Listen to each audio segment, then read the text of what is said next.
this work now? I don't see red. Oh, over here. So I'm pushing the wrong button. Hi. Okay, here we are.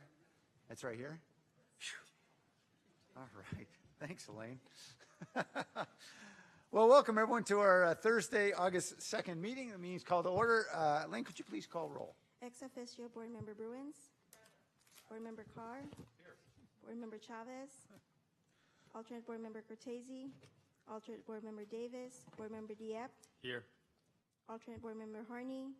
Alternate Board Member Hendricks. Board Member Jones. Here. Board Member Camis.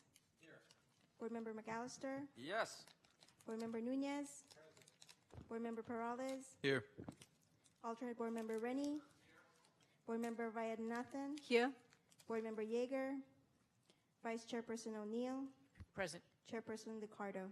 Present. We have a quorum. Thank you very much. Please rise now for the Pledge of Allegiance. Pledge allegiance. The flag of the United States of America and to the republic for which it stands, one nation, under God, indivisible, with liberty and justice for all. Thank you. Item 1.3 is orders of the day. Are there any changes from my colleagues? We're not yet pulling items from consent. This is just on orders of the day. Oh, Member Svita? Yes. Oh, sorry. Yeah, no problem. Pulling two items, 6.7 and 6.8. Okay, we'll get to that in just one moment. I'll come right back to you. Any changes to the orders? Okay, is there a motion? Motion to approve. Second. Okay, motion and second. All in favor? Aye. Any opposed? All right, we'll move on to awards and commendations. Item 2.1 is a recognition for our employees and supervisor of the third quarter. Stacey Handler-Ross, Communications and Media Spokesperson, will provide a brief background on our awardees. Our first honoree this evening is Melanie Taitagui.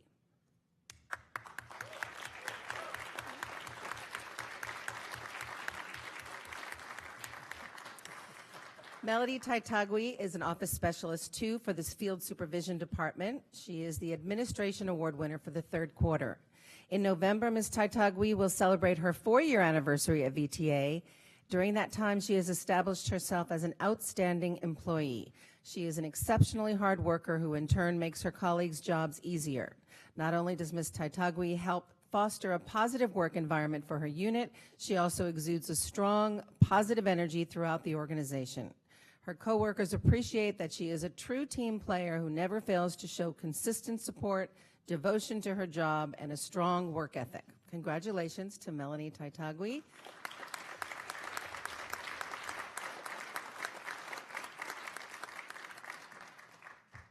Our second honoree is Cassandra Leventon.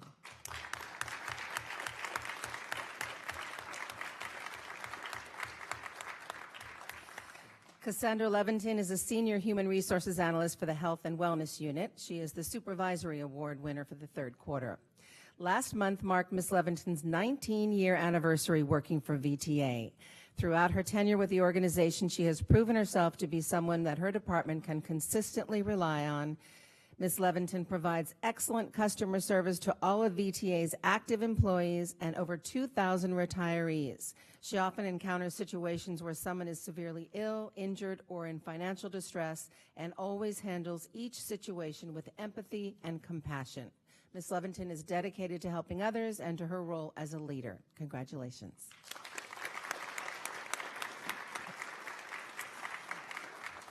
I would also like to recognize 2 employees who were not able to attend tonight's meeting. Those are Steve Salibert, the Operations Award winner, and Jesus Chavez, the Maintenance Award winner for the third quarter.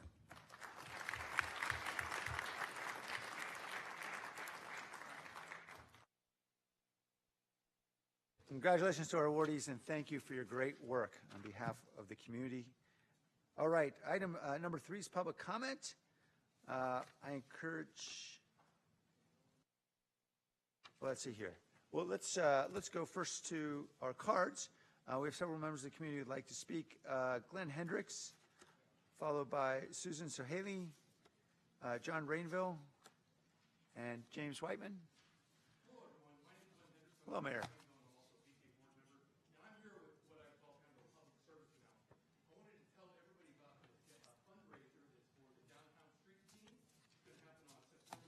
And what the fundraiser is rappelling off the Adobe building 16 stories. I did it last year. Mayor Sam Ricardo did it last year. Cindy, she's not here. She did it last year.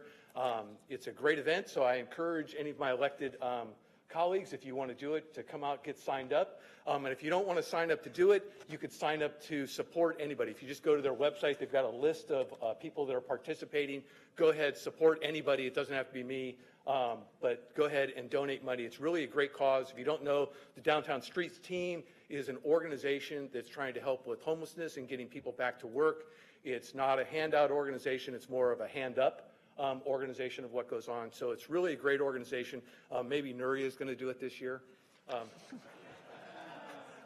Gravity takes over. It'll bring you down to 16 stories. So it's really wonderful. But I encourage everybody who can to participate. Here, I'll hand this to you on my way out, Bob. But again, Downtown Street Team org, look it up on the web and you can donate and help people. Thank you. Thank you, Glenn. And I assure you it's worth the price just to see Glenn Hendricks in his Spider-Man leotard. All right, Mr. Haley. Hi, welcome. This one? Yeah. How do I turn it on?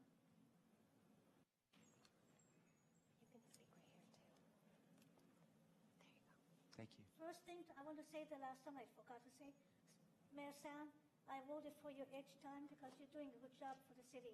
Thank you.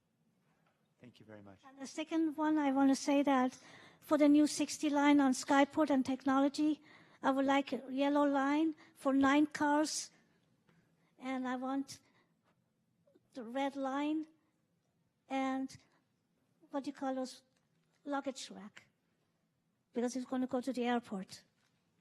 That's it. Thank you very much. All right. John Rainville. After John is James Whiteman, Rosemarie Lang, and Ron Roberts. Welcome. Good evening.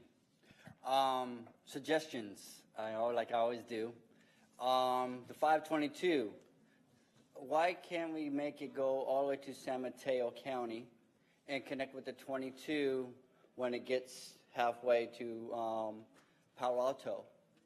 So if those ones who want to go to San Mateo County, they could get off at Palo Alto and catch a 522 from there and go all the way to to San Mateo County. So that's my suggestion, if it's in your guys' budget, because I know there's a lot of things going on right now with BART and all these other lines that are happening with the 60 changing to the 10 and all these other stuff that's happening with the lines and everything. So that's maybe in the future. So. Thank you, sir. And as Mr. Whiteman's making his way up, I should have announced that those who have customer service concerns can contact our customer service department. All the information is on the screen, email and phone number. All right, Mr. Whiteman, welcome. Yeah, when is BART coming down here? We paid VTA millions of dollars. When is BART coming down to downtown San Jose? I don't know when. And also the express service. I don't think you guys should be taking that out. I think you guys should, that express service is pennies a day. And I don't think you guys should be taking that out. What are we going to do to replace it when it's being taken out? I don't know. Also, I was attacked on the light rail on January 8th. I think we need to get more, on July 8th. I think we need to get more security out there at night. Or we need to add more CTVs to our light rails. Also, when are we going to get a CCTV contract? And I don't know when that's going to be.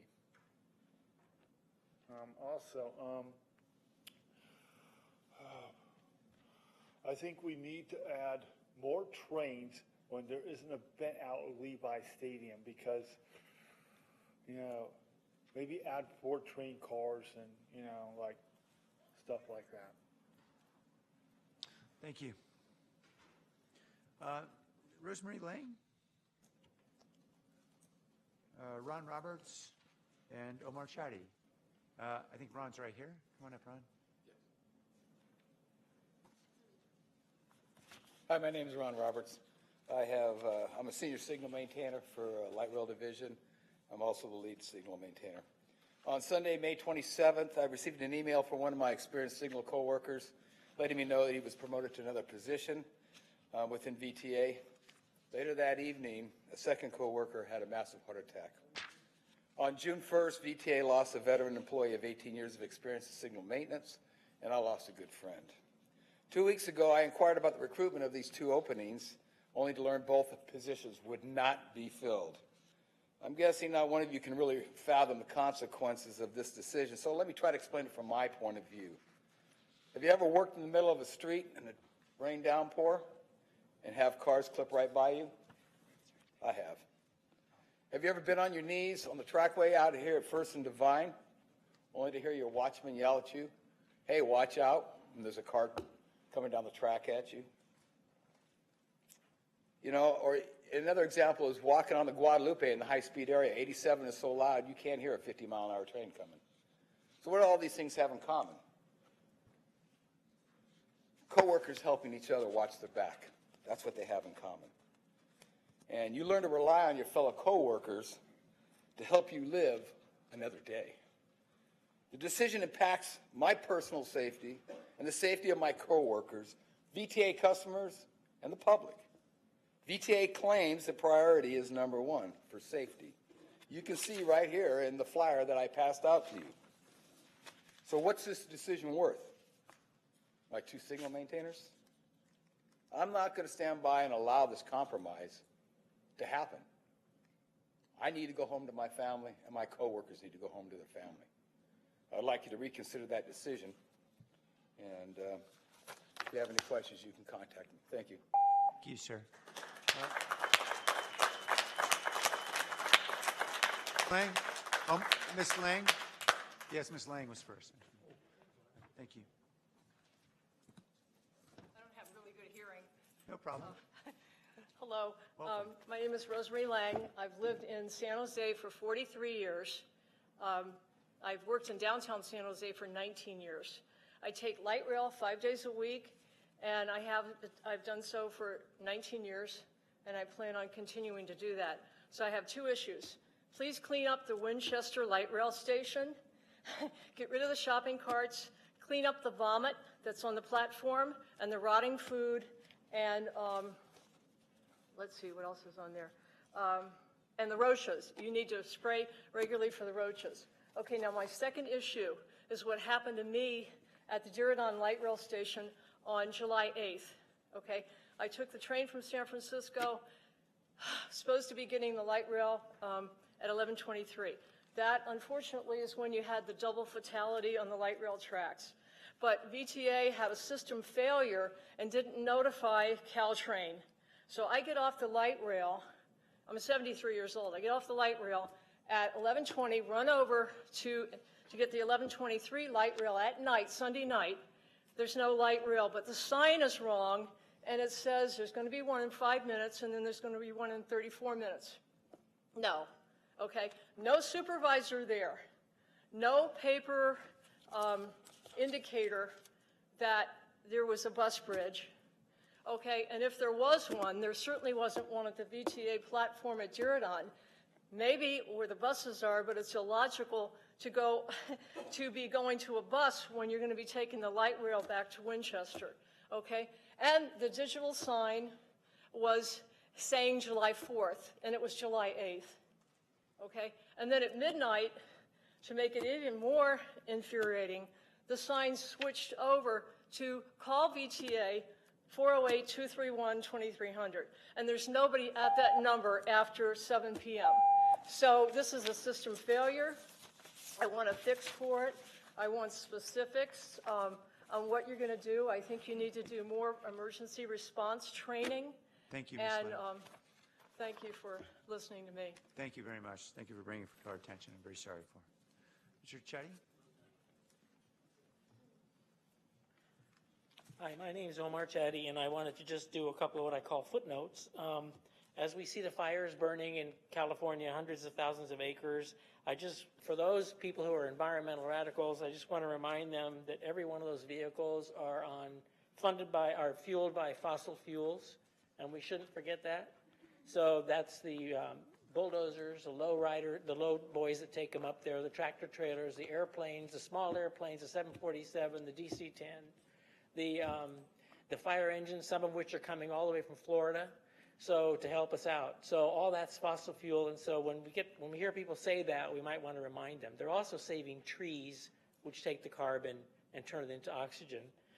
Sometimes I like to be grateful for what we have sometimes. And I just want to remind you. Secondly, again, I want to talk about the Chaco Pass. We need to get that 2-lane road fixed because it is a very important ingress and egress route, as you know, and we've discussed before.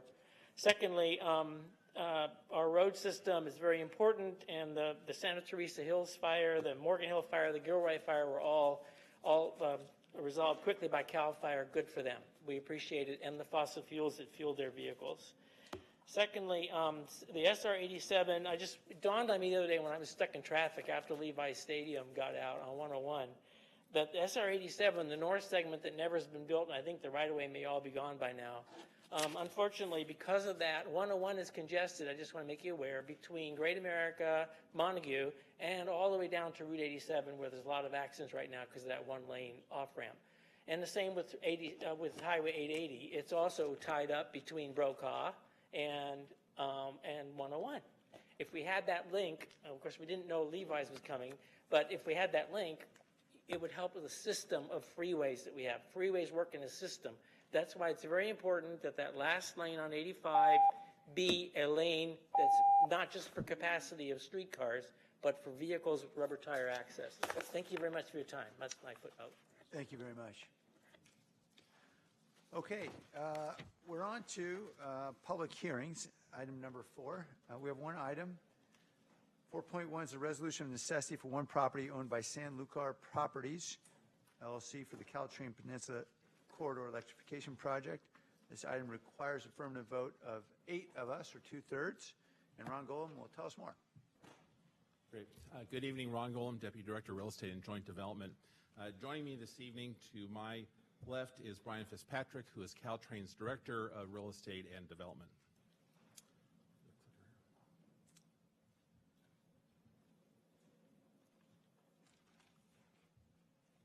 Okay. So this resolution necessity hearing is about a property for the Caltrain Electrification Project.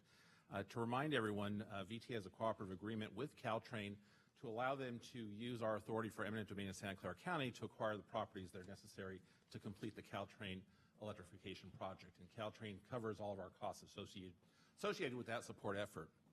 So for the hearing tonight on the resolution necessity, first let me just note that the board has full discretion as to whether or not to adopt the recommended resolution of necessity.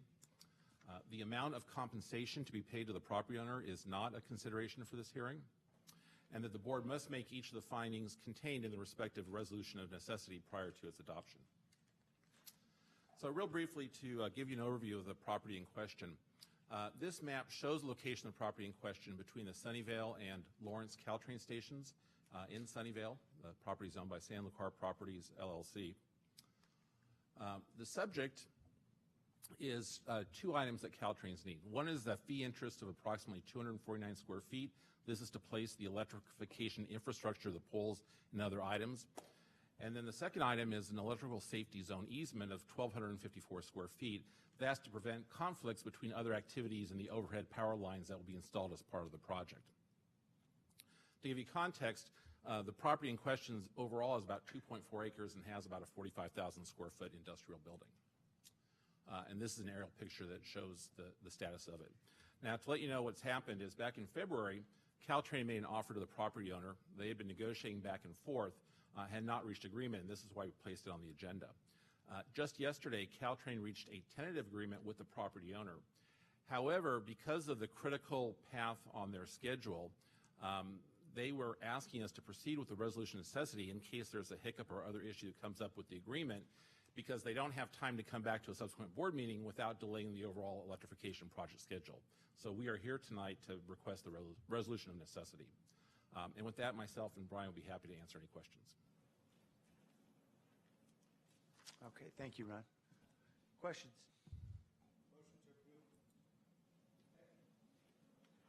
All right, on the motion? I'm sorry? I'm sorry. Oh, we got to open the session. All right, that requires a separate motion? Is that right? Yeah, okay. I'll ask the maker of the motion to consider a motion to open the hearing. I will make a motion to open the hearing. Wonderful. On that motion, all in favor? Aye. Any opposed? That passes. Now, we need, we'll formally close the hearing. Do I have a motion to do so? Well, do we vote on the item before we close the hearing? No, we'll get a motion after we close the hearing, apparently, All right. according to this transcript. Yep. Yes, John? Well, do we have this letter that says somebody wants to appeal it and speak? When does that? I don't have a card. Is there anyone To who would like to clarify, the property owner had sent a letter to the board secretary, which I believe may have been shared, that indicated their desire to speak. That was prior to Caltrain and the property owner reaching their tentative agreement yesterday. Okay. And as a result, the property owner is not present tonight. Okay. Thank you.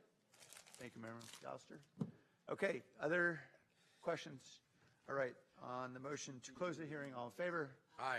Any opposed? Okay, now may I get yet another motion and a second to adopt the resolution of necessity?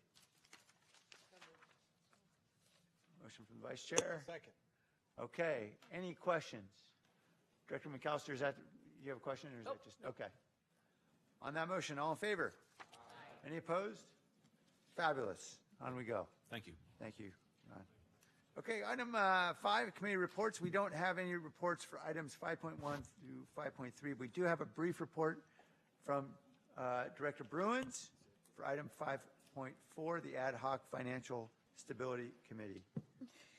Thank you, Chair Liccardo. The committee met on June 8th for a workshop session. This was different from the previous meetings that we've had. The session was facilitated by Eileen Goodwin, an independent consultant. The stakeholders were divided into 3 groups and asked to propose various ideas and approaches to address the $50 to $60 million saving and revenue target. Each of my colleagues, being Cindy and Johnny, sat in on a rotating basis with each of the group and participated in the conversations. Members of the public were invited to sit in on the groups as observers. There was a spirited and robust discussion within each of the groups, which was really, as the chair, I was really happy to see as they really put their heads together. We had each of the groups then share their recommendations with the entire audience. There was no consensus in the recommended approaches. However, there was definitely some common themes.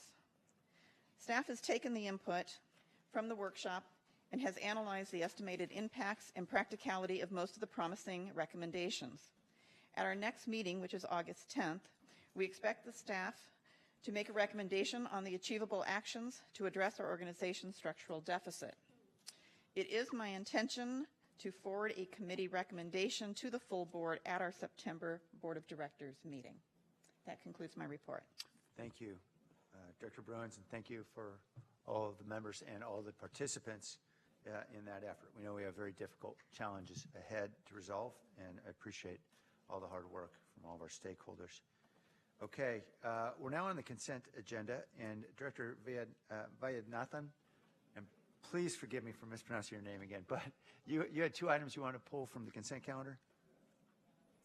Mayor, 6.7 and 6.8, and you pronounced it perfectly. Oh, good. I'm working on it. 6.7, 6.8 are pulled. Other items to pull? Director Peraz. 6.6, and then we do come to the vote. I need to recuse myself from item 6.3. Okay, and recusal from 6.3. Director McAllister? 6.4. All right.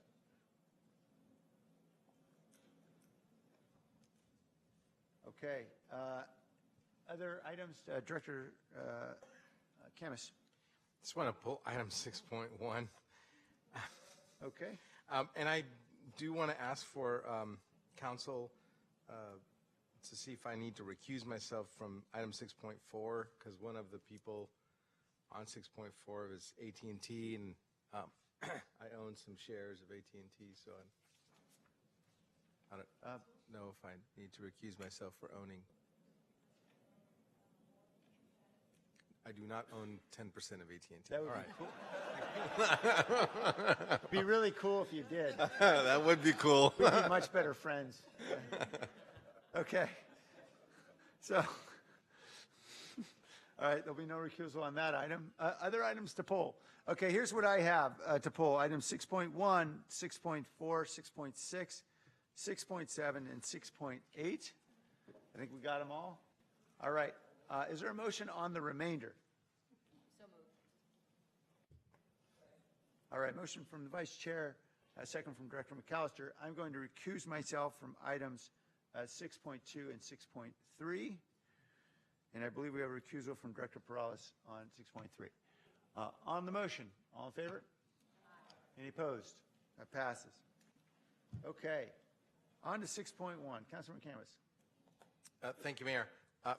Chair, during the June meeting, we referred an item to staff under 8.3 on revising our Sunshine policy to adopt a 7-business day standard for posting board agendas and staff reports. I just want to see what the status is of that request, and when if staff had any guidance on when it's coming back to the board. I'm going to ask the board secretary to address that.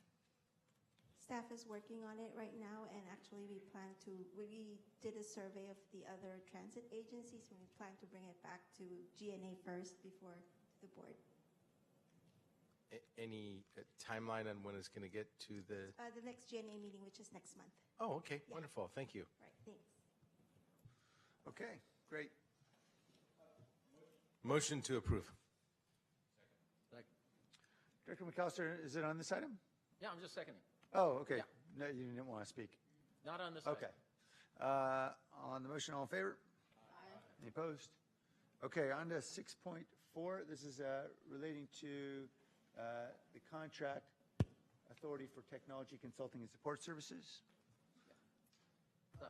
This was Director McAllister. Okay, so I had a question concerning, there's 37 contracts for this particular item, and I was just concerned about how you're going to administrate 37 contracts to come to one conclusion, and what was the thinking about trying to have all these instead of segmenting them and make them in pools that you could bring it all together? So how is this going to work?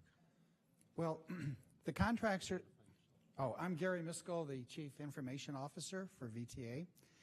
And what this is a general store. And if you look at attachment A, if you'll notice that there are the different vendors. And when we did the RFP, each vendor applied for different types of technology, and we then certified them on different, so even though a vendor may have applied for maybe 10 of the different technologies, we may have only certified them for 2 or 3 or 4 of them.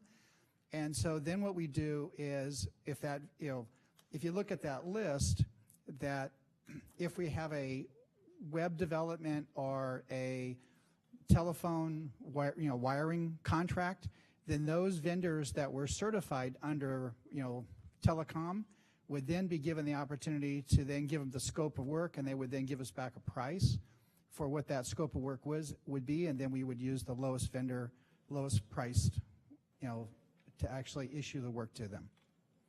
Does that make sense now? So this is more of a pre-approval list? Yeah, this is just a pre-approval list for work that we plan on doing.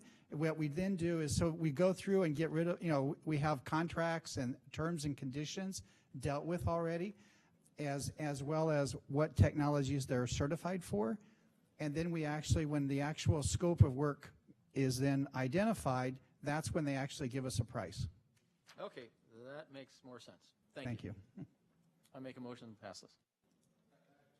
Okay, motion is second. I'm going to recuse myself on this item. Any other comments? All in favor? Aye. Any opposed? That passes. Okay, item 6.6. Director Perales. Thank you, Chair. Thanks. And I want to thank Aaron Quigley for helping to answer some of the concerns and questions I had around this item, and better understanding that I have now. And I don't know what this acronym, how to pronounce it in the short term, but PTMISEA, the funds, understanding better on the restrictions of them. I do want to describe a little bit in regards to why this drew my attention when we saw this come up. This is in regards to the BRT project over in East San Jose, or East Santa Clara, and then coming into my district in downtown San Jose.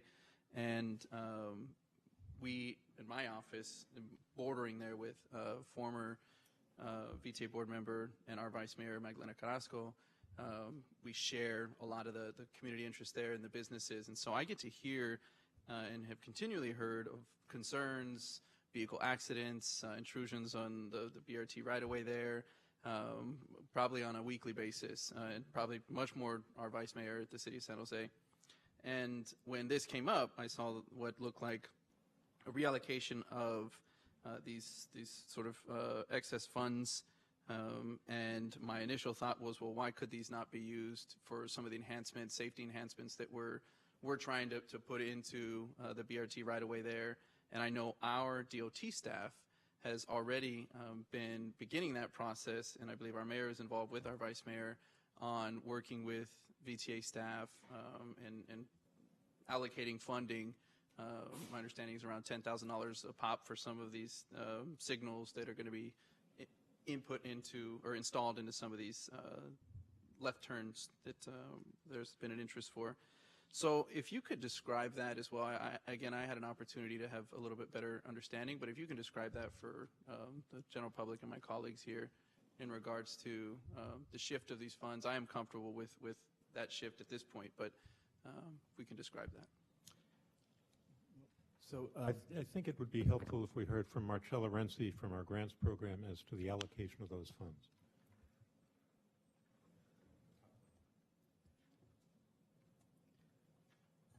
Good evening. Marcella Renzi, Deputy Director of Programming and Congestion Management. So the PTMISEA program, or PTMISEA, because I enjoy acronyms and I had to practice that one for a long time, actually comes from the 2006 Prop 1B bond. And the background on this is that this project was programmed and the state allocated the funds for it quite some time ago. And at that time, they approved the additional scope for the project. This project took a while to be delivered, and we hit the very end of the eligibility period. So all eligible work, as originally approved by the state, had to be completed by the end of May, which we were successful in doing. We did have some interest that we earned on those funds, but since we had hit the deadline for the original scope, which we did complete, there was no more scope approved by the state. So anything further that we do has to be approved by the state. The improvements that we've seen so far, there is some question as to whether the state would approve them, and we do have some other funds on the project which could be used for that purpose. So that's why you're seeing what seems like a slightly counter-logical request to actually program these to another transit capital project that modernizes and improves our system and is very clearly eligible for that use. And Ken can go into some more detail on the work that he's doing with your staff and other options that we have to actually fund those improvements. So I'm Ken Ronci, VTA Deputy Director for Engineering and Program Development. So I think there's two main points to focus on. One is we do remain committed to partner with the city to evaluate and explore the goals you're interested in satisfying. So we remain committed to that. The recommendation to use these funds for a rail infrastructure, is really to address a long-term need that we've had on the rail infrastructure side. The long version of the PMISIA funds is Public Transit Modernization, Improvement, and Service Enhancement. That fits really strongly with the challenges we have in the Tasman East Corridor. We have an aerial guideway that has no special track work, and we have limited opportunity to move trains around in an environment that's safe and efficient, especially when we're doing rehabilitation work and when we're doing special events and to make any modifications to our schedule. So these funds are directly applied, and they really fit in nicely to something we've been trying to do for a while. We can't use federal rehabilitation money for this because this is an improvement, and there's limited local funds. So using these funds will allow us to leverage something that is available now for a real need that we have in our light rail infrastructure in a real important corridor, the Tasman East area. It gets exacerbated during special events and when BART comes down to our service. So we have an existing need that we only see getting worse as we rehabilitate, and this really, we think, is the appropriate use of what would be very competitive application for the funds. Thank you. If you could just elaborate a little bit more in regards to, it sounded like there may be an opportunity of available funds to work with our DOT staff. I know who, again, as I said, is putting in funds. We are putting in some funds. If you could elaborate on that, I heard that comment. So the PMISIA grants for this one project are actually being closed. So as we go through that, we'll apply separately for that. The funds in the project now are local Measure A, and there may be opportunities to explore safety enhancement funds as opposed to modernization and reliability funds. So in that regard, we'd work with our grants department with the city to identify if it was eligible. Mr. Chair, if I may, just to further what Mr. Ronzi is saying, we have enjoyed a terrific partnership with the city and have worked collaboratively, particularly in this project. If you may recall, the city had to improve the Santa Clara Street, and we included that in our project so that there won't be continuous disruption to the community. When it comes to the enhancements that the city wants to do, we are fully supportive of those, and we are committed to working with the city to find additional grant funds. But as he indicated, these are not eligible for the types of work that that we have been in discussions with the city, but we will continue looking for funds in the interim. We have had on occasion opportunities to reach out to MTC for any funding that they may have that have not been used for other purposes and is available. So we will do that. So that's our commitment, is to continue looking for other sources. We recognize that the work is ongoing, but if there's an opportunity and if we're successful in finding other sources, those could always replace whatever funding the city will come up with in the interim. Thank you. I would agree these are absolutely specific to safety enhancements, and I understand the allocation of these funds. As I said, I'm supportive of that, but these are safety enhancements that previously weren't needed right prior to the introduction of BRT, and so I think that's where continuing in the commitment, thank you for that, Nuri, on the commitment of the partnership to see how we can work together on that, that I'm appreciative of. So I'll make the motion to approve the item. Right, there's a motion. Motion second. There's a community member who would like to speak. James Whiteman. Mr. Whiteman is coming up now, and as I just wanted to celebrate the fact that we have $3 million to reallocate. So thank you, everybody, for saving a few bucks. Welcome. I heard an article from you downtown in June. You guys had something on the news about the speeding up the light rail in downtown San Jose and putting in ramps, some bars. When are you guys going to do that? When is this contract going to get awarded? Do you guys have an answer for that? Maybe somebody can come out and speak to me about that. Yeah, maybe Patrick Griffin is here. Yeah. Could I ask if Patrick, I believe, is here? Yeah. Mr. Griffin, if you might speak to Mr. Whiteman. Thank you very much. Okay. Thank you, Mr. Whiteman. Other comments? All right. On the motion, all in favor? Any opposed? Okay. We're on to item 6.7. Thank you, Chair. I would like to thank our General Manager, Jim and Chris, for this item and your team. This is to authorize the General Manager to enter into an agreement with MTC for federal funding of SR 85 Corridor Transit Guideway Study and agreements with FHWA or FTA.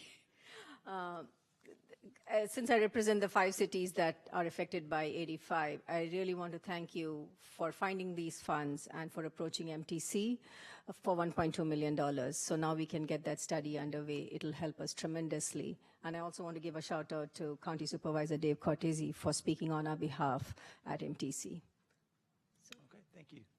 So I just wanted to call it out because it was under consent, and thank you for your work. All right. So moved. All right. There's a motion. Is there a second? Okay. Mr. Chatty, welcome. Yeah, I have, as one who fought for Highway 85 back in 1984, when it was promised that it would be solely for highway purposes, I just wanted to reemphasize a few things. And I have the documentation still from 85, the ballot measure and the collateral.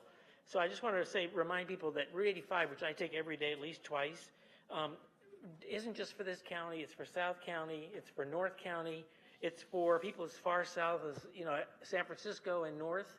It's for people going all the way down to LA, especially on Disneyland for the high schoolers, as you know. But it also, I ran into some people at Highway 85 in Cupertino on Stevens Creek that were in this strange German Mercedes-Benz box truck, and they were wondering if they could take 85. It turns out that's their RV. And they were going from Canada down to South America, and 85 was on their route. So let's remember, rubber-tired transport works, no matter what it is. And as I said before, we didn't have driverless cars. We didn't have commuter buses from the companies. We didn't have a lot of things we have today, but because we have pavement, we're able to adapt. So I wanted to emphasize, as well as emergencies. So I wanted to make sure that was clear. And really, I don't like the title Transit Guideway, but it is true that a bus transit guideway is considered a fixed transit guideway also. So we do not want this to become rail. I know Rod Darrington's hand is behind some of this. I know that with influencing Rod Sinks, but we don't want empty streetcars taking up space on pavement that could be used to move a lot more people. And we see that with 87. So I just wanted to say that. And also the emergency vehicles, I forgot to mention, all the emergency vehicles in the fire and police, et cetera, up in, and ambulances up in the fire zones, as well as 85 served really well for the fire in Cupertino 2 years ago, when they brought the CAL FIRE vehicles and lowboys up 85 to get to the fire in the hills. Okay, so I just wanted to remind everybody of rubber tire transport is flexible and adaptable to the future. Okay, thank you. Thank you, Mr. Chatty. All right. Any other comments on the motion? All right. On the motion, all in favor? Aye. Any opposed? That passes unanimously. Finally, we're on item 6.8. 6.8, thank you, Chair. This is approved reallocation of local program reserve to fund 5 separate projects. My question is specific to item number 2, US 101 SR 85 express lanes. Considering that we just have now got the funding for the transit guideway study, why are we doing this phase 3 now? This is the second, not the Matilda Avenue, but the second one. Yes. My name is Casey Amota. I'm Deputy Director for in the Engineering and Program Delivery Division. And so this phase 3 is essentially on US 101 from the county line down to about 237, including the direct connectors at the 8511 interchange. So it's really not on 85. So this was part of the discussions we've had in the past, understanding what's going on the transit guideway work, and this would not preclude anything that's done related to the transit guideway work. So it's only the carpool section from 85 to 101? That's the section? And including the direct connectors at the 85-101 interchange, because the carpool lanes on 101 split off with some of the lanes going south on 101 and also onto 85. Okay. So the 2 connectors from 85 to 101 is what's going to be addressed in phase 3. It's the 85-101 interchange in Mountain View, and then 101, the existing carpool Existing lanes. carpool. Exactly. Thank you. That answers my question, I think. But it raises Director McAllister. So if we're gonna be taking a serious look at 85, why don't we postpone putting this express lane in until we come up with a full conclusion of what the SR 85 advisory board is going to come with a conclusion with? Yeah, the work is on US 101. It's just basically a conversion of existing carpool lanes. You keep saying 101, but it's 85. It does go on to Highway 85. And if we're going to be spending money to study 85, why would we put a project in there that could be not compatible with what our SR 85 Advisory Policy Board concludes is the best way to use that available space? We're not plan on using any additional space. It's just to convert the carpool lanes so that there's access to the carpool lanes with toll-paying customers. But you are using space and converting it to another use. We haven't done the study yet. So why would we go and do this before we've made the study that may have a total different use for this particular section of 237, of 85 to 101? Miriam? Yes. I'm going to ask Casey if we could go back to the projects that the board have approved, because this allocation is for funds that for previously approved project. This has nothing to do with the study. So if you could explain it in the context of the phasing of the Express Lanes project and where this stands. This phase 3 is not a phase 3 of the study. It's a phase 3 of the Express Lanes project. Yeah. So we understand the discussion that was going on related to 85. And so one of the things that we did, and Nuria is correct, is we have the development of express lanes in phases on both 101 and 85. Everything on 85 has been put on hold. In fact, this segment included parts of 85 further south, and so we took all of that out. So basically it's on 101, and there's a connection between 85 and 101, so we pretty much have to treat that as a whole and do the connection down right at the interchange there. So when we looked at that, though, we made sure to minimize any throwaway costs with anything in the future with 85. We're not doing anything with the lanes on 85 as part of this effort, and all the focus is on 101. In fact, there's other phases on 101 that we're trying to continue working, and this project is also being done in conjunction with the Express Lanes project in San Mateo. Both projects got funding through the SB1 process several months ago through the California Transportation Commission. And so that's how this project's moving forward. It's completely designed, and the funding is for construction of the conversion of the carpool lanes on 101 for the most part.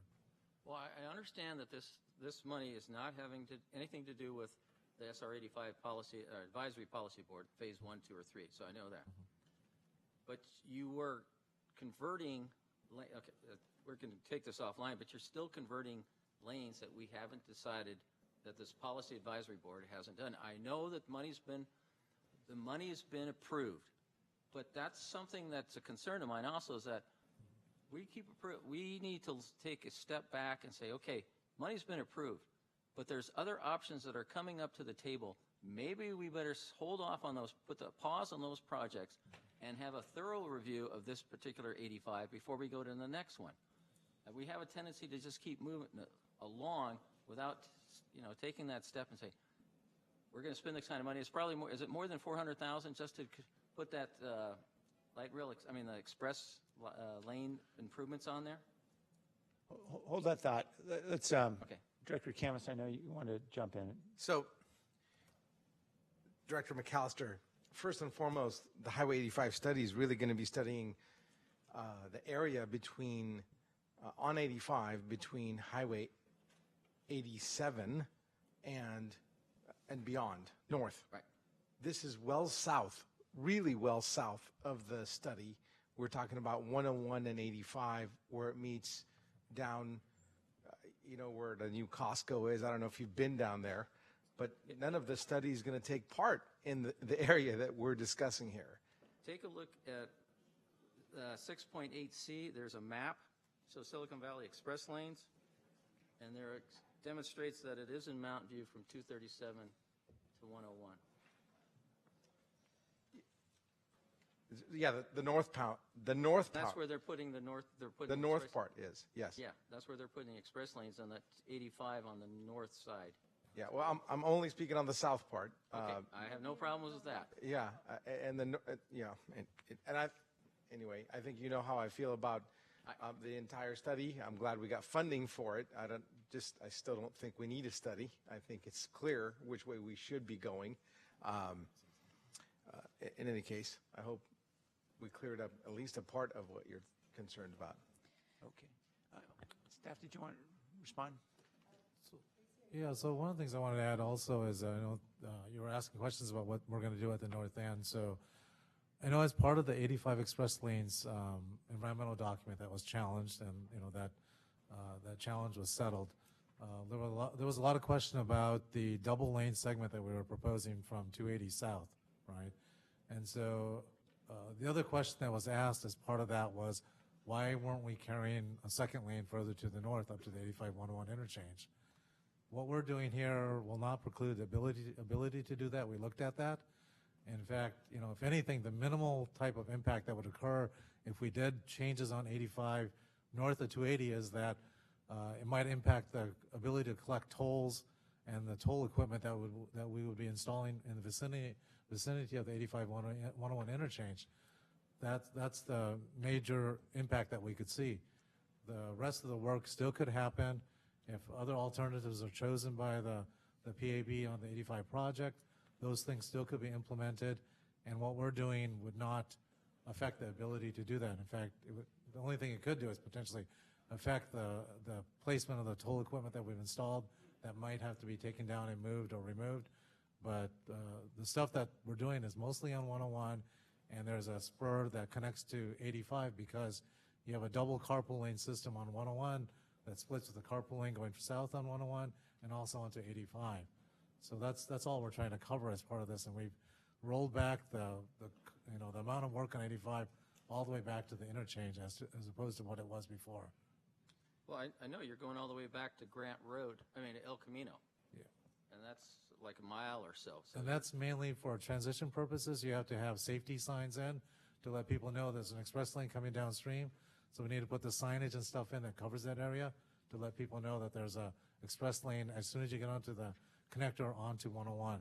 So that's the purpose for that. Just like on 237, we have a project system that's operating at the 237-880 interchange. It covers about 11 lane miles, even though it's at the interchange, 7 miles in one direction, 4 miles in the other direction. And the south to westbound direction is a good part of it is transition lane because it's feeding into a carpool lane that exists on 237 further to the west towards Sunnyvale. And that's the project that's under construction now to convert the rest of the carpool lanes there. So it's the same sort of principle and approach at the 85-101 interchange in Mountain View and converting the carpool lanes on 101. I think we'll have to agree to disagree on this one. So let me ask you a follow-up question also on there. It says, we were just very thankful that staff was able to get loan money from MTC, the 1.2, and I forgot to mention that Jeannie Bruins is also Director Jeannie Bruins is also at MTC and was supportive of that particular project. But when we were going through the process of finding out where we could find the money, there was a very due diligence, and we were looking at any way to come up with the money to continue the study. And then I look at the second paragraph of the 6.8 background. It says these, and maybe I don't fully understand it, so maybe you can help clarify it for me, that these, the board programmed an equivalent amount of Measure A funds in VTA local program reserve. The board has over time programmed LPR funds for other transportation projects at the VTA board's discretion.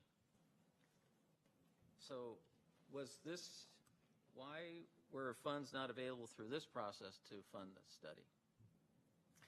And this is mine, and my answer is timing is everything. This is actually the first place I looked for funds to advance the 85 study. At the time, there was not nearly enough money to cover the $1.2 million that we needed.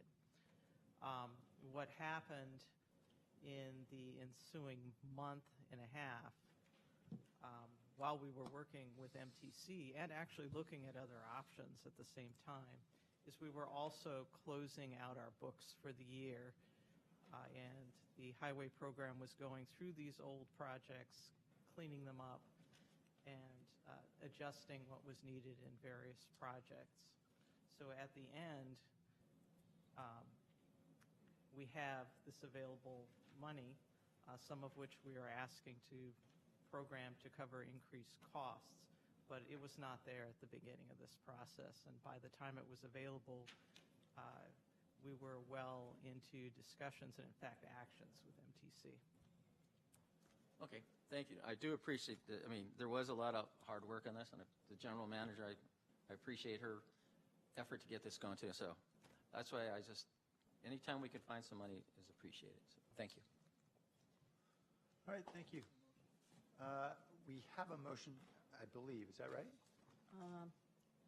I don't remember, so I move this. Okay, we'll make it anyway. Here we go. Is there a second? Need a second. All right, Mr. LeBrun?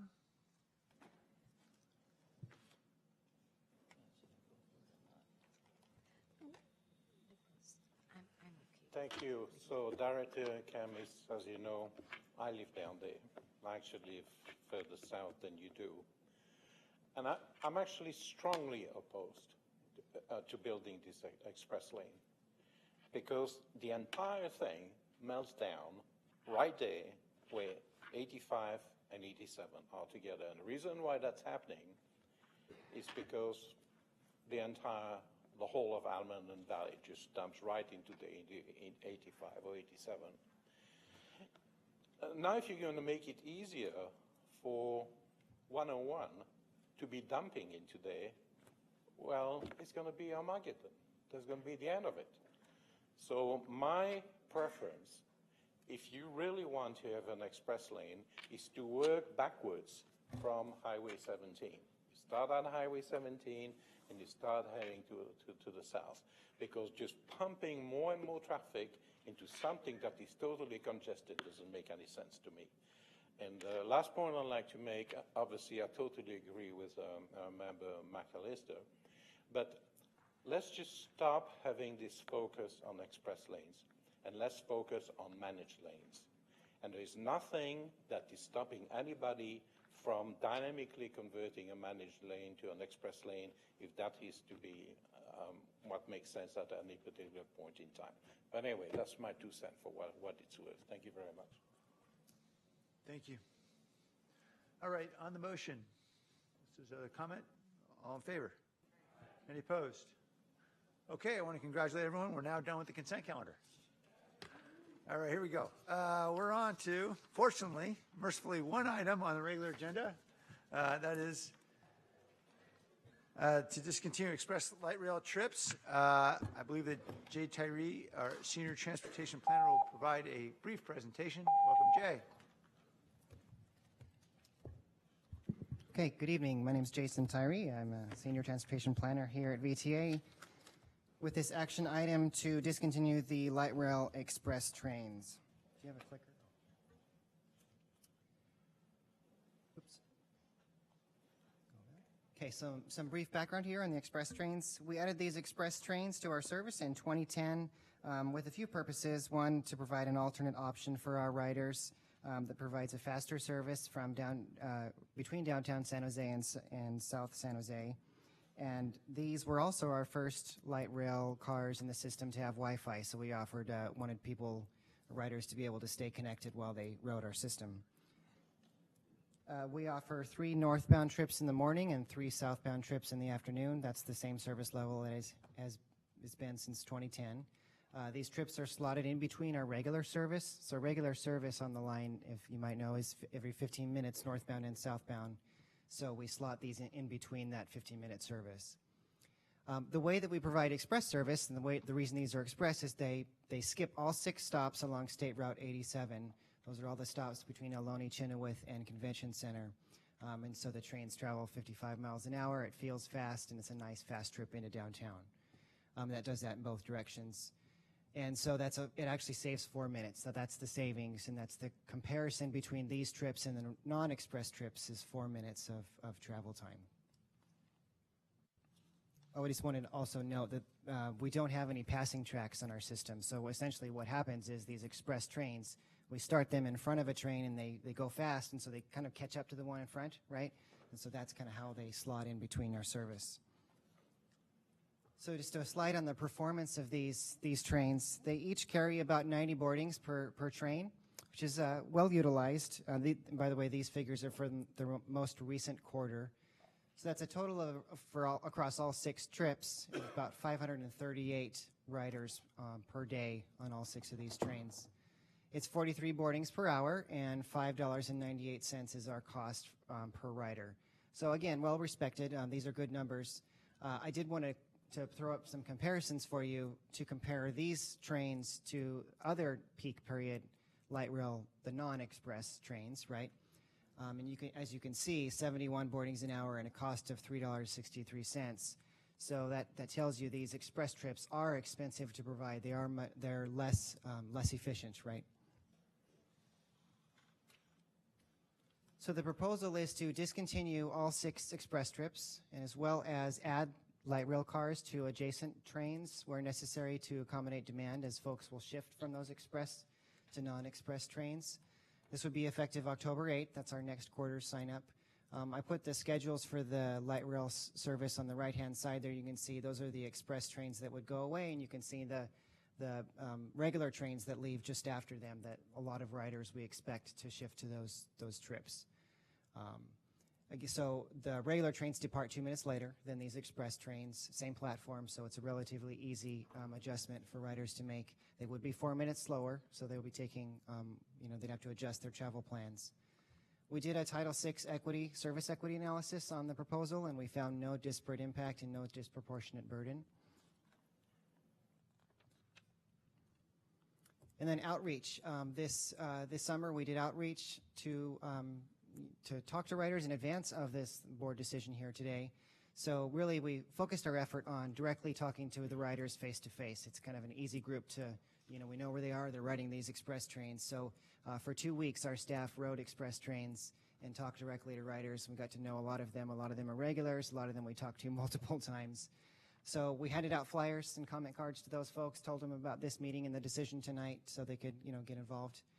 We informed San Jose State Transportation Solutions because a lot of these riders are San Jose State students, and so we wanted to make sure they could get the word out to their students. We posted a notice on VTA's Light Rail website. We sent 3 GovDelivery email blasts, one I think a couple weeks ago, one earlier this week, and one just today, to the folks that subscribe to the Light Rail service on our GovDelivery, and that's over 2,700 recipients. We also posted on VTA social media. So overwhelmingly, it's kind of hard to summarize a bunch of feedback that we got because we talked to nearly 400 riders. But overwhelmingly, most of them said they expressed disappointment that the service may go away, but said, I'll just ride the next train. It's only 2 minutes later. It's not a big deal. So assuming the board does adopt the proposal, we will continue to outreach and continue to market. We'll do a Take One notice in the Take One and car cards in all of our light rail vehicles to let people know when the change is happening. So finally, the proposal is expected to reduce our annual operating expenses by between $720,000 and $820,000 a year. And the range is depending on how many cars we add to the trains that exist to accommodate the shift in demand. So that's my presentation. I'm happy to answer any questions. Jay, thanks for the presentation. Can I ask two questions? It may become 3. The savings that we get, is that due to as I recall from prior conversations, the excessive cost is because of the idling of these cars, essentially. If you're running express lines, then they got to sit somewhere for a long time, and then you put them back in to service. Is it that idling that's the primary cost? Well, the savings is the sum total of all the hours of service that we operate, including non-revenue time that you're referring to. These are relatively inefficient because of the deadhead time involved. Right. Basically pull out a train, have the operator do that. Okay. It's like one little piece of work that we have to then schedule against other small pieces. Right. Okay. So then could we go back to that slide where you're describing the different times, the schedule, that is, you only get about 4 minutes of savings of time with these express trains. Is that because essentially they'd run into the next train if they went any faster? Or is that just because that's really the most time savings you're going to get? That's just the most time savings that we're going to get. Okay, it doesn't matter Yeah, whether there's a train in front of them or not. right. Okay.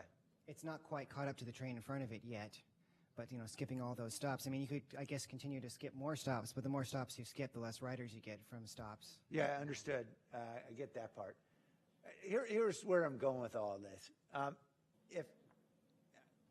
If we were to simply supplant one of those regularly scheduled every 15-minute trains with an express line, rather than simply eliminating the express, that is supplanting the regular ones with an express line, does that enable us to still get the savings? No, it wouldn't. Okay. Because we would still need to, well, if we supplanted, we would take away an express. What would really happen was those stations that we supplanted the express on top of would now only have service every 30 minutes. Right. So Right. that would be the big downside. Right. So presumably they were lower ridership stations anyway, right? Or am I wrong about that? No, they weren't necessarily lower rider. That's why we added express trains in. Those are actually, those trains, as Jay showed on the performance chart, actually do very well. The locals Right, already. but the fact that we picked particular stations to skip, I assume was based on some criterion relating to No, ridership. really it was because we wanted to skip all the stations from Ohlone, Chenoweth to downtown. Right. So we collect a bunch of people along the southern end, Right. get to Ohlone, Chenoweth, and that's where we can really do what we're talking about in terms of expressing into downtown. That's why that section was chosen. Okay. So we don't save any money if we're simply supplanting a regular train with an express train. Incrementally, 4 minutes, I suppose. Yeah, it would be small. Okay. But it would be All right, fair enough. nominal. Thanks. Other questions? Director Carr. Thank you, Mr. Chair. Jay, I just want to make sure I understand what the 4-minute savings is. So if I'm catching the train at Santa Teresa, the very south, and getting off at Convention Center, the express train is 4 minutes faster than the next train. Exactly. It's 4 minutes faster than the non-express trains, simply by not stopping at those six stations. Yeah, I'm going to stop at Cottle, Snell, Blossom Hill. I'm going to skip 6 and save 4 minutes. Yes. And by eliminating these express trains, I no longer will get on the express. I'll get on a train 2 minutes later, spend 4 more minutes on the train. So basically, I've added 6 minutes to my commute. Exactly. Thank you. Director Bruins. Yeah, I have a question in terms of the outreach that you did up to this point. When did that take place? The outreach occurred over the month of July. Okay, and so given that a lot of families take vacations and such, you believe that what you covered was reflective of the ridership year round and is not skewed by vacation times? Yeah, we knew it was a challenge in doing the outreach in compressed time period to get to this meeting here. That's why we wanted to talk to as many of the riders face to face to get as good. 400 riders out of the 538 is not bad, the average. And we also made a special effort to reach out to San Jose State, who expressed no big disappointment in these. Okay. The office. And then the next thing is just more in terms of a comment. Once the board takes action on this, and then we're going to be back out there with more outreach, are you going to try and spread your outreach so that it's not still staying in vacation season, but actually covers after Yes, of generally course. Yes, of school's course. back in session? We will. Okay, because I think to me, that's what's really important. I mean, if all the others were indicators all going in one direction, that's fine. But I think before we convert the service, if we can make sure our outreach after vacation season. Yeah, absolutely. Other questions? Okay. I'm sorry? Oh, forgive me, I didn't see the light. Director Camus. No worries. I'm supportive of this effort, but maybe I'll put this in my motion instead of asking a question. But I would like staff to evaluate the efficiencies at a later date. It's fine to say that we're going to save 720,000 to 820,000, but I would like to have some hard proof, and I'd like to bring this up for evaluation after a year or so to see if we actually saved what you say we're saving. So I'll make a motion to approve this with the caveat that it comes back after a year so that we can examine the true cost efficiencies generated by this step. So that is a motion. Okay. A motion and second. All right, we have several members of the community who'd like to speak. John Rainville, followed by Asen Ndiaye and Lyndon Shea.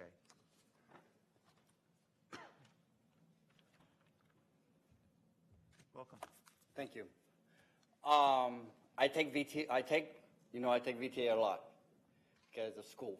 Thank goodness for eco passes. But we need those express trains. We need them. Again, look at the times.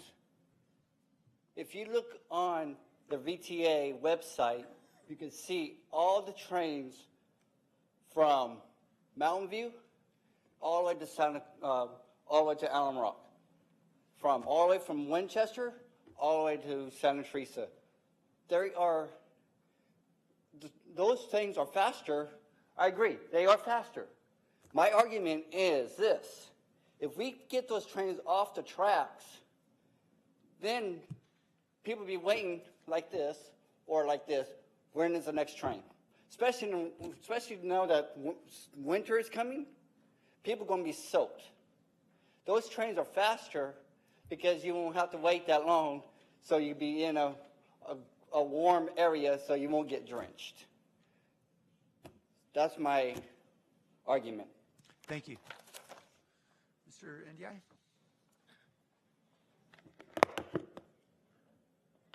Hi, Asen Ndiaye with Working Partnerships. I hope everyone had a good break. I want to start by saying that we're not entirely opposed to this suggestion, but we do have some concerns that we'd like to surface. First, it's not entirely clear from the report from staff whether or not it fully anticipates the impact on ridership, whether or not you're going to have overcrowding on the service where the ridership will be shifted. And then second is just a process issue. Working Partnerships, along with a lot of different groups, have been working on finding solutions to VTA structural, fiscal, and budget issues. And part of that will be looking at service changes and ways to serve our riders in a sustainable manner. We kind of see this decision on Express Light Rail service as something that should be part of the ad hoc Financial Stability Committee decision making. Thank you. Thank you, sir. Welcome, Lyndon.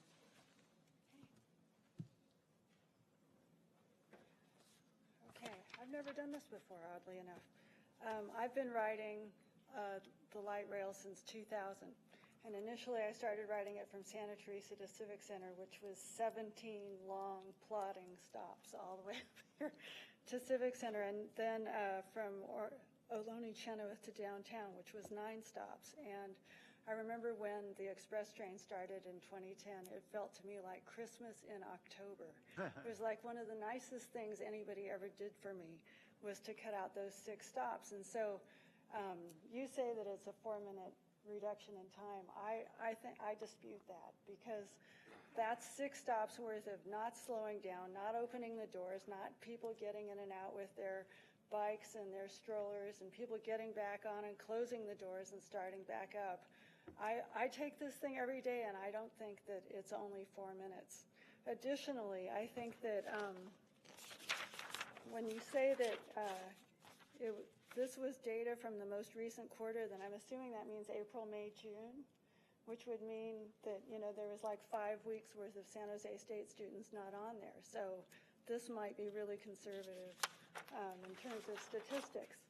And I think that, if it saves 4 minutes, 6 minutes, or whatever, it feels like an hour. And so people, especially for people getting on like at Santa Teresa, because then, they don't have to plod all the way up 87 after they've just plodded up 85. And so I liked where you were going, Sam, with the idea of can we, like maybe leave one of these express trains in here do we have to really jettison the entire thing? I think that there's enough people, and I get on at Ohlone Chenoweth, and I mean, that platform is full of people, for the 7:30 and the 7:58 trains and all. So I would just request that you all consider maybe one train instead of 3 or something like that. Thank you. Thank you. Mr. LeBrun, followed by.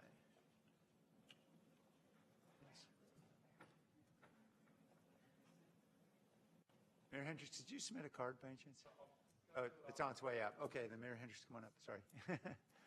So, as you know, I live right by the Santa Teresa station, so why would I support this?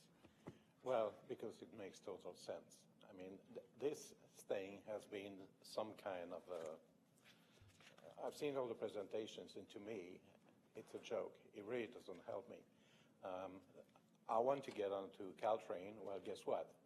Caltrain, my baby bullet, starts at Tamian. Well, the express train doesn't stop there. Now, on the Title 6, I will actually point it to you that these express trains have a Title 6 issues because they are bypassing all the disadvantaged communities on all the stations. They're skipping Capitol, they're skipping Kurtner, they're skipping Tamian, they're skipping Virginia, and the Discovery Museum. And when I blast by, I do take the express. When I'm coming to the VTA, I will take the express. I'll be, happy and zooming by the cars. But you know what? I'm watching these people who are just sitting there on the platform, just seeing this train zoom by. And the thing that really frustrates me most about them is when I come back from San Francisco and I just took a bullet. And you know what? I'm feeling really, really good because that bullet, there's absolutely nowhere I could compete with it in a car during peak. It's actually going to take me down to Tamian in at least 30 minutes less than a car. And then I get off my bullet, I get onto the platform, and you know what? The express train just blasts straight by. It doesn't pick us up, okay? I've actually seen a train once that stopped because the light was red, because it actually was stuck behind another train. So it had a red light. It actually stopped at the platform at Tamian, and the driver did not open the door. Everybody on the platform started kicking that train. I mean, with bicycles, their feet, or whatever. I mean, they were so frustrated with these trains. So, anyway, in closing, I totally support this. Oh, the cost saving is much higher because you don't take the wear and tear of running trains all the way from heading to Santa Teresa out of service. Thank you. Mayor Hendricks?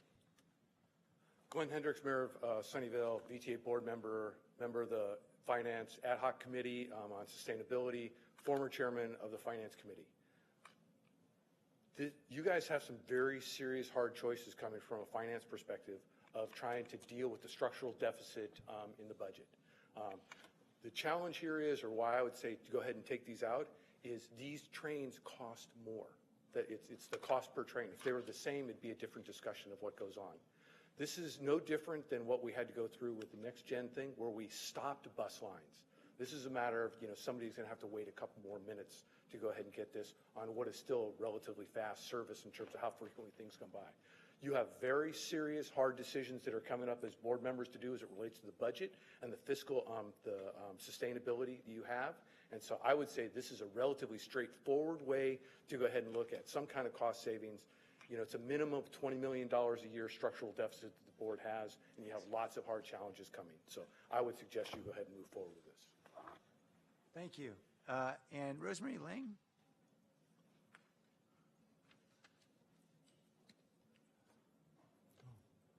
And Ms. Lang, I know that you filled out the card. It said express bus elimination. I wanted to assure you this is not the elimination of express buses. I don't hear well. Sorry. Okay. Yeah, I didn't know I was going to be speaking on this. I'm a counselor, and I support some clients that are going to San Jose State, and I really don't think that this is necessary or required to save 4 minutes when you can save $700,000 or $800,000 a year. I think eliminating that is a good thing for VTA to do for cost effectiveness. Clients, unless it's changed, they are riding for free. It's built into the tuition. So they have a great deal. And 4 minutes, come on. So I support the elimination of the express buses. Thank you. Thank you. Can I ask one more question, Jay? You put up with all my questions so far very well, so I appreciate it. The point that Lyndon made did strike me as one that had been knocking around in the back of my head, which is, if you're eliminating 6 stops, how do you only get 4 minutes of savings? It would suggest that you only have about, 40 seconds a stop. That would be the effect of slowing down, opening doors, waiting for people to get in and out, then speeding up. All that is only 40 seconds of delay? It is. Wow. Okay. Yeah. All right. Learn something every day. Thank you. Any other questions? All right, here we go. There was a motion from Director Kimmis on the motion. All in favor? Any opposed? That passes. Okay, we're on to other items. The first is item 8.1, report of our general manager. Thank you very much, Mr. Chair, and good evening to all of you, and welcome back. It feels like the month of July came and went. So I hope you all took time to rest, refresh, and now back for some of the challenges that are before us. The first item I wanted to share with you is the results from the light rail rodeo that took place in mid-June with the American Public Transportation Association. We brought home the top award for operators competition, and that award was earned by Kuljinder Bath and Jose Ramirez. Ms. Bath is the first woman to ever win that first place competition in the 26-year history of that event. We are very proud of her, and of course of Jose and our team of supervisors that supported them. The next thing I wanted to share with you is our ridership. The month of June, we saw a drop in our ridership of 3.3%, both for bus and rail. Yes, it's the beginning of summer, and even though we had record sales in our summer youth pass, we still did not gain any traction in terms of either holding the ridership steady where it was compared to last year and gaining any new riders. So June was a difficult month for us, but that's typically what happens in the summer months. We'll continue to monitor ridership, and as you all may have seen in my report that I sent to the board members, there is a number of activities that we have taken both on the marketing side and outreach regarding ridership. But if you have any specific questions about what took place in June, Junie Tolusa is here with us, and he manages that. Do you have a question? Yes. You look like I didn't really have a question necessarily, but maybe it was July that you sent out 2 days ago as a memo with ridership, and it was closer to it was June? Yeah, it's the June numbers. But it was closer to 10 or 12% from the 10% for light rail, and I don't know, that there were much more drastic decreases than I remembered. Right. No, the June numbers are June of 2018 as compared to June of 2017, and that decrease is 3.3%. I'll take it offline. Yeah, I have the report here.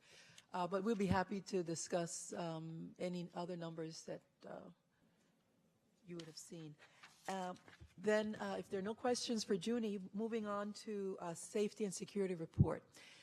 Before I introduce Angelique, I just wanted to say that when it comes to safety, and I truly appreciate the comments that were made earlier by one of our team members, safety is our #1 priority, and one of the greatest challenges that we have is particularly working with the public, because our safety messages, after a period of time, they become white noise, and people ignore. We have a number of medium that we use to communicate with the public, to communicate with our employees when it comes to safety around our buses and safety around our rail. If you see tracks, there's a train coming, and these type of messages become part of the background. So if you hear me and staff continuously bringing examples of things that we're doing in terms of marketing and awareness building and education, with local schools and other high activity centers. It's because we cannot talk about safety enough to make sure that it's not taken for granted. We have seen and have experienced some very tragic events where individuals disregard the fact that there's a train that's approaching, or there's a bus that is getting ready to move out of a bus shelter after picking up customers. So we have put together this video. I would like to just share it with you. I believe it's maybe less than 2 minutes of a video clip. And then after that, we'll be talking to you about our safety trends and some of the security activities. So if we could show the video.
And yes, safety is everyone's responsibility. We have the longer version of that video on our website. You can access it at www.vta.org. Now I'm going to ask Angelique Galleda to provide us with an update, information on trends, and then talk about security.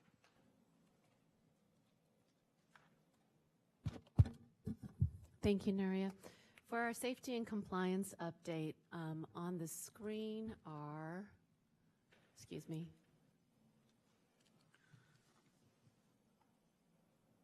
Okay.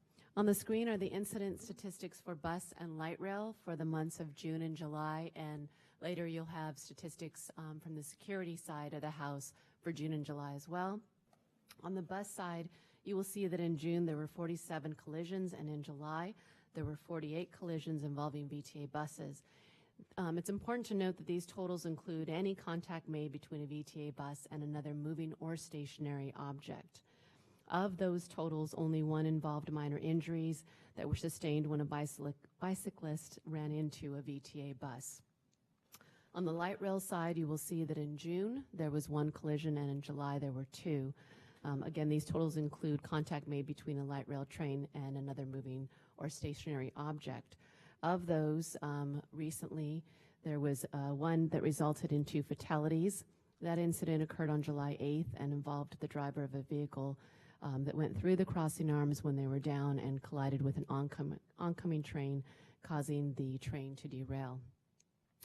On the compliance side of the house, you may recall that VTA underwent a triennial audit by the California Public Utilities Commission, or as we know them, the CPUC, in November of last year. Immediately following the audit, the CPUC met with VTA to discuss concerns and observations that may be included in their report.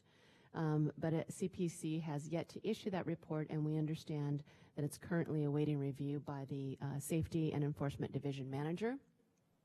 Meanwhile, we have been working diligently to address the concerns raised by the CPUC. So once VTA receives the report, it will be in draft form, and we will have 30 days to review the same and respond to CPUC with any updates and or comments. The CPUC will then take VTA's response under consideration and issue a final report. Separately, as you may be aware, federal law requires states with rail transit systems to obtain FTA certification of their state safety oversight programs by April 19th of next year. And what the certification does is it demonstrates that the SSO program, as we call it, has the authority, resources, and expertise necessary to provide safety oversight of the rail transit system in that particular state. So if the state does not obtain certification by this deadline, then federal law prohibits the FTA from obligating any federal public transportation funds to any public transportation agencies throughout the state until certification is achieved. So where California is concerned, the CPUC is the SSO agency for rail transit systems. And just to bring the board up to date, the CPUC has already submitted their application, so well in advance of the deadline, and all required documents to the FTA for review. And their packet is currently under review by the FTA. So we'll keep the board posted as that process continues. That's pretty much the safety section of our report. Going on to the security section, as you know, security at VTA is the charge of our Protective Services Division. That division is broken down into 3 teams: our VTA fare inspectors, private security officers from Allied Universal, and our Transit Patrol Unit, which is comprised of sworn staff from the Santa Clara County Sheriff's Office. Each work together to provide security on and around our system. This particular slide includes crime statistics generated by the Sheriff's Office and our fare inspectors. In addition, you'll see that the column has been added for the month of June for comparison. And with that, I'll turn it over to the captain of our Transit Patrol Unit, Captain David Lara, to provide the details. Good evening. In the month of July, Transit Patrol handled a total of 850 calls for service for incidents on or around VTA's system. Of those calls for service, 121 generated an incident report, 53 resulted in arrest, and 40 resulted in felony investigations. 6 of those incidents were determined to be serious or violent incidents. Over the past 3 months, VTA has also placed an emphasis on fare box recovery with enhanced enforcement efforts targeting fare evaders. Beginning in May, VTA's Protective Services Division implemented weekly or biweekly joint fare sting operations using sheriff's deputies and fare inspectors who are accompanied by Allied Universal private security officers. The result was a significant increase in the number of fare evaders that were caught and cited in May, June, and July. In fact, there were a 104% increase in citations issued in those 3 months when comparing May, June, and July with the prior 3 months. And the numbers are 366 in the 3 months we ran the sting operations compared to 179 for the prior 3 months. And with that, I'll turn it back over to Angelique. And we'll close with a bit of good news. In 2016, the U.S. Department of Homeland Security's Transportation Security Administration, commonly referred to as TSA, conducted a base assessment of VTA's system security program, evaluating our security program, training, and staffing. At the time, VTA scored in the 90th percentile when compared with other transit agencies nationwide. In April of this year, the TSA returned to VTA to conduct a targeted base assessment of the same program, this time focusing on security training, such as field and tabletop exercises and drills. I'm happy to share at this time that VTA's overall score was in the 93rd percentile when compared with other transit agencies nationwide, so we realized an increase of 3%. And that concludes our safety and security report. Are there any questions for Angelique or Captain Lara?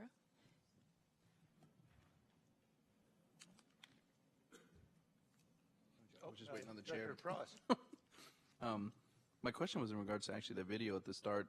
How are we marketing that? Where are we using that? And you actually said, I think there's a longer version of it. So, but I'm just curious where we're using that. The video is on our website. In addition to that, I believe there are links on our blog post, but I'll turn it over to Angelique. Thank you, Nuria. And we've also pushed it out in the smaller snippets or vignettes, as we call them, on our social media. So the full video is on our blog or our website, and then short vignettes have been pushed out as well. Okay, thank you. Okay, thank you very much. On other news, 2 weeks ago we started out installing new ticket vending machines. These are upgraded versions from the ones that we currently have throughout the system. The difference is that these new ticket vending machines, you'll be able to purchase a clipper card. There's no need any longer to go to a Walgreens or to our customer service center. Now, granted, there are 152 ticket vending machines. We will be completing the full rollout by December, but what we have done is targeted the high activity centers to implement them, and Mountain View is one of our highest locations for purchasing of our ticket fares. So the first ones were installed in Mountain View. In just 2 weeks, we have sold 4,000 clipper cards. And before that, as you all may remember, we had provided over 5,000 free clipper cards when we were transitioning from the paper tickets to clipper. And now that we have the transfers are included, so if you use the system more than once, it recognizes it and provides you the free transfer within the minutes that the board had approved. If there are no further questions on that, I would like to now move on to our government affairs report and ask Jim Lawson if he would give us a quick update. Thank you very much, Nuria. The detailed report from Government Affairs is in your folder. Nuria had asked me to highlight a couple of items relative to infrastructure funding. We're now at a point that is historically significant in the actions that have been taken by both the voters and the legislature to try to address some of the chronic infrastructure problems that Silicon Valley and the state have experienced. So the first of those, as you are well aware, is 2016 Measure B, which is the half-cent 30-year sales tax that expires in April, that went into effect in April of 2017. I don't need to remind anyone it passed by almost 72% of the vote. Local streets and roads would receive $1.2 billion, BART Phase 2, $1.5 billion, bike and pedestrian, $250 million. The whole list is there in your folder. The status is that it has been challenged. Even though collection's been underway since 2017, distribution has been delayed by a lawsuit filed by Cheryl Jensen, an individual. This was dismissed at the Superior Court and is currently under appeal by the applicant to the Court of Appeals. We're informed that this month we will be told what the hearing date is for oral arguments. We anticipate that that should happen sometime in September. Just parenthetically, I did submit the information on this to one of our Washington lobbyists, who's a former lead attorney, general counsel for the Federal Transit Administration, and his opinion was the same as the trial courts. This has not got much merit, but it's taking time to go through the process. The legislature, in a historic move, passed SB 1, the Road Repair and Accountability Act, which increased the gas excise tax, the diesel excise tax, vehicle fee increases, and zero-emission bus charges. This was passed by the legislature, signed by the governor. It's the first excise tax increase since 1994.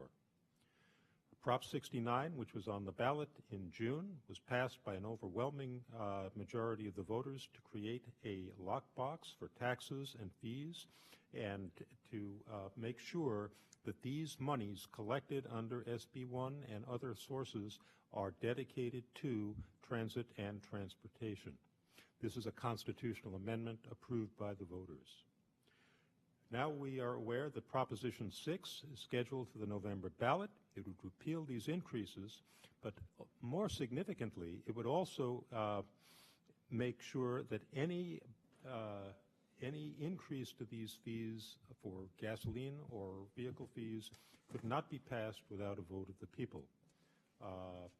When all taxes, here's what's, basically what we have to lose is about $2.4 billion a year in the gas tax, $700 million in the diesel tax, and about $18 million in fees. And these will fund a variety of programs that are listed in your written report. The funds are being collected and distributed.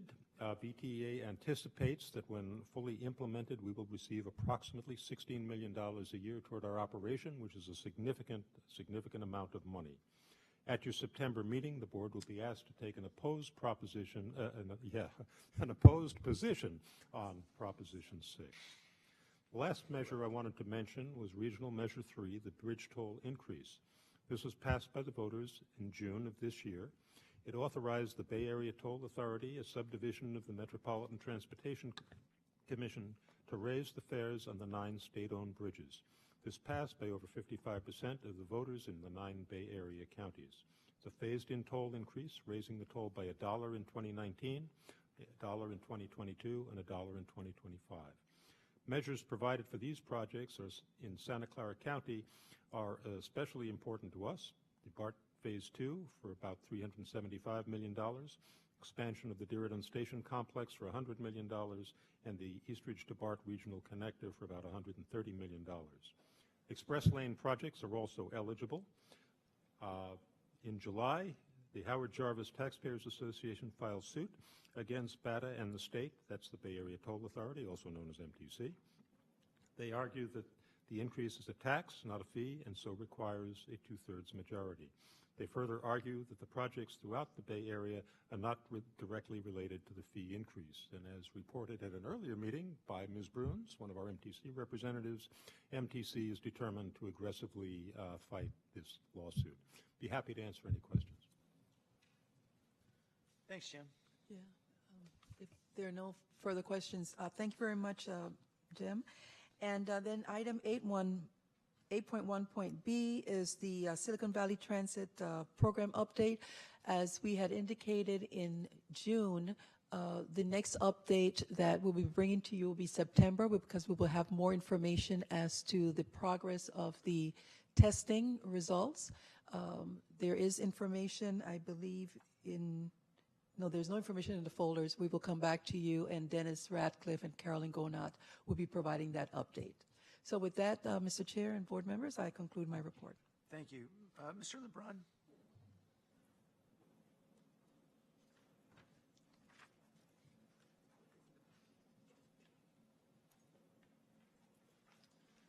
So very briefly for the video, I mean, congratulations, especially on telling people to remove their earsets, when they are near light rail.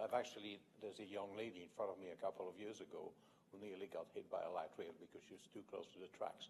And light rail was coming, it was just honking like crazy, and, she couldn't hear it, so I just had to push her out of the way. But I think expecting people to actually get onto the website and watch this video is not realistic. And I think we should be looking, assuming we have the resolution, at displaying certain shots of it. I mean, the important points, and obviously with text on the monitors, to start with at the light rail stations. I think that would be a good start. And also we had an extensive discussion about having monitors inside the light rail, and I think moving forward potentially on buses that we obviously can use for advertising and various VTA information. But I think displaying shots of that video on these monitors on the light rail or bus equipment would be great. Thank you very much. Thank you, Mr. LeBron. Okay, we're on to my report. Everyone's great disappointment, I have no report. All right. Items of concern, referral to administration. This is your chance. Seeing none, we're on to 8.4. All those reports are in your packet reading folder. Mr. Chatty, you'd like to speak on Regional Commissions MTC. I'm trying to understand. Oh, that's 8.4D. Okay, Mr. Chatty. Hi there. I'm glad we're ending the meeting on a good note. MTC Commissioner Steve Heminger is retiring after all the damage he's done for people's ability to get to work and get back from work. I've called him for a long time, as you know, before this body and others, that he's in Europe, that I call him the Napoleon Bonaparte of bureaucracy. Because of his building up of the bureaucracy, MTC's expanded into 4 different groups now, toll authority, blah, blah, blah, blah, blah.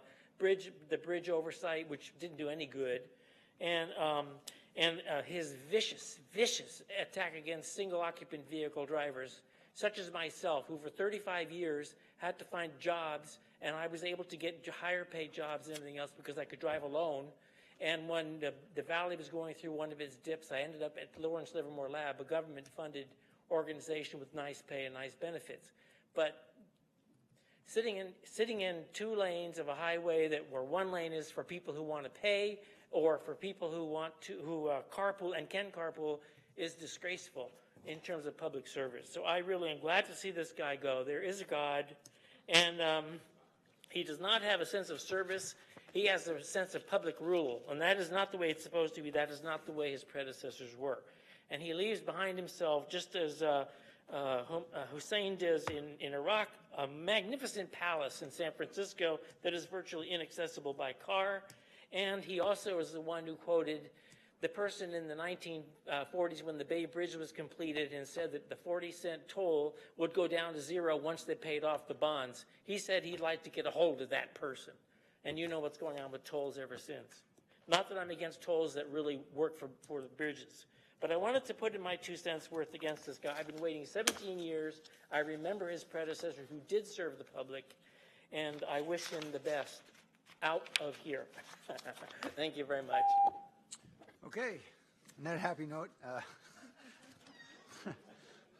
I like Steve, by the way. I'm just in his defense. I think he's a good guy. Okay, on announcements, are there any announcements?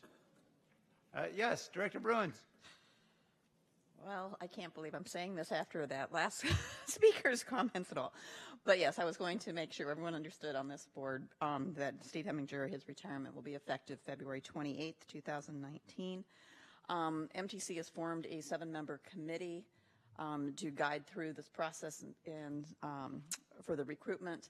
I am one of those 7 members, and so I would like to extend an offer to all of my colleagues up here. My door is open. If you have any comments, if you have any insights, if you have any leads, if you have any desires and qualities, etc., please. If you'd like to apply. Huh? Yeah.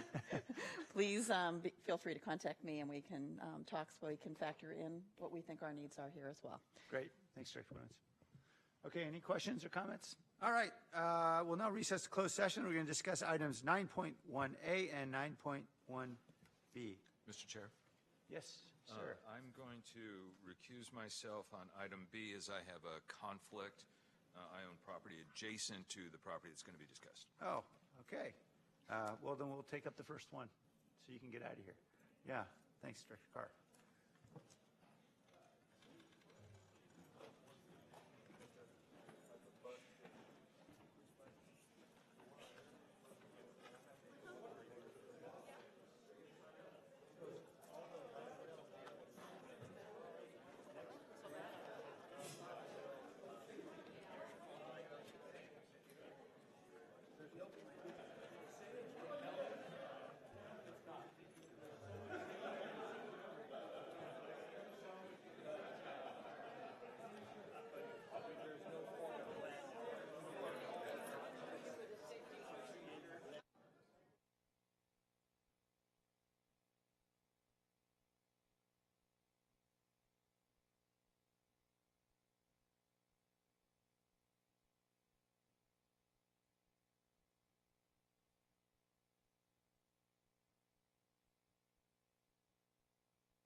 There were no reportable action taken in closed session.